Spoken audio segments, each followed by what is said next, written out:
Hello, my name is Shane Willis. I'm a certified distressed property expert, Florida licensed broker and agent in Alabama. I'm creating this video because I get a lot of questions, both online, on my blog, on places like Zillow, Active Rain. I get a lot of questions about short sales. People are really concerned right now and struggling, quite frankly, with mortgages. If you're watching this video, it's probably because you know someone, or maybe even you yourself, are struggling with a mortgage. And it might be on your primary residence where you live. It might be on an investment property. It might be on a vacation home. And I get a lot of questions of what can I do? I get a lot of referrals for people who are just seriously considering walking away from their home, just letting it go into foreclosure because the financial pressure has just became too much for them. I hope you take the next 2 or 3 minutes with me and let me explain kind of some of the options, or let's at least compare a foreclosure versus a short sale. I created a quick list here that I wanted to go over with you. First of all, if your loan right now is backed by Fannie Mae, and there was a lot of loans written backed by Fannie Mae, if it's on your primary residence and you let it go into foreclosure, then you're not going to be able to get or secure an additional Fannie Mae loan for another 5 years. So you're going to have to wait 5 years for the market to turn, for your credit to turn around, and then you could possibly get an additional Fannie Mae loan. If you successfully negotiate a short sale, then it's only 2. As of right now, it's only 2 years you have to wait. Then you can regain and get an additional Fannie Mae loan in 24 months. Now that's a huge difference right now. I get asked the question all the time, Shane, what about investment property? What if it's not my primary? You know, I can't do it anymore. Okay, well, let's talk about Fannie Mae loans for those. If Fannie Mae happens to be back in your investment loan or back in your vacation home, and you walk away from it, you let it foreclose, it actually could be 7 years before you could get another investment loan from Fannie Mae. 7. That's a long time. It's the same with primaries, though. If we successfully negotiate a short sale, you've only got to wait 2 years. Credit scores. This is probably one of the bigger ones. Not quite the biggest. We'll get to there in a minute. But credit scores. Typically, a foreclosure can drop your credit score up to 300 plus points. And it's going to take you a good 3 years to get that back. Even if you're paying everything else on time. We're talking up to 300 points just because of that one foreclosure. Whereas a short sale, we can successfully negotiate and possibly even get the bank to say that you're paid as agreed. If not, it's paid as negotiated or something like that, but it's paid. Let's talk about the foreclosure on public record. A foreclosure is on public record forever. It's on your credit report in the public record section for 7 to 10 years. So it could be sitting on that credit report for 7 to 10 years, but it's in public record forever. Anybody who wants to see that foreclosure, they can see it.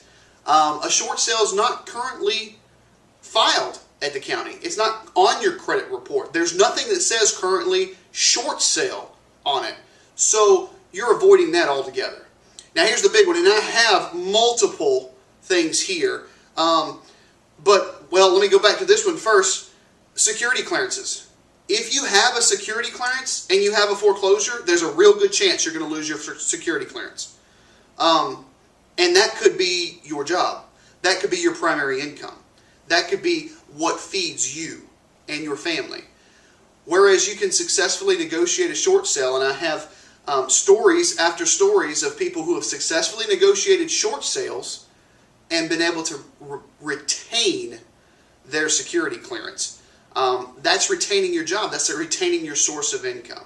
And finally, let's talk about a deficiency judgment. 100% of cases, I know that's a strong number, but 100% of cases that are foreclosures have a deficiency judgment. The bank has the right to come after you for the difference. Let me explain what that means. That means if you paid $300,000 for this house and it only sold for $150,000 after they foreclosed on it. There's a $150,000 deficit there. The bank has the right to come after you for that deficit. In a short sale, most of the time, we can negotiate that deficiency judgment away to where the bank will literally just say, we're not coming after you on that. So that's probably the bigger issue. You could have $150,000 or however much it is. In our example, it was a $150,000 deficit, and that judgment could be up to 5 or 7 years hanging over you for that long. What I want to ask yourself, and I ask a lot of clients as we're starting to look at these things, is if you think about walking away, most of the time psychologically we tell ourselves we did everything we could. Well, if you haven't talked with a certified distressed property expert, then I don't know that you've done everything you could. And it's not because you didn't try, it's because you didn't know. I tell my clients, I don't know what I don't know. So if you didn't know, then you don't know you did everything you could.